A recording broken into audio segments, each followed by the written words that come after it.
এটা অনেক দিন আগের কথা। ভাতনাপাইটি গ্রামে একজন কৃষক আর তার পরিবার বাস করত। তার নাম ছিল করিম, আর তারা ছিল অনেক গরিব। একটি ছোট কোণে ঘর, ভাঙা চৌকি, এক কোণে মা রান্না করছে, বাবা চুপ করে বসে আছে।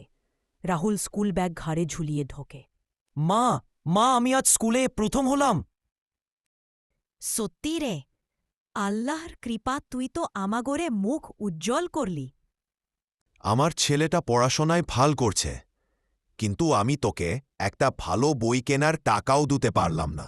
বাবা, তুমি আমাকে যতটুকু দিয়েছ তাতেই আমি ভাগ্যবান। আমার বন্ধুদের তো বাবা মায়ের ভালোবাসাও ঠিকমতো নেই। রাহুলকে জড়িয়ে ধরে। এই দারিদ্র্য একদিন কেটে যাবে। তুই আলো হয়ে ফুটবি রে, বাঁচা।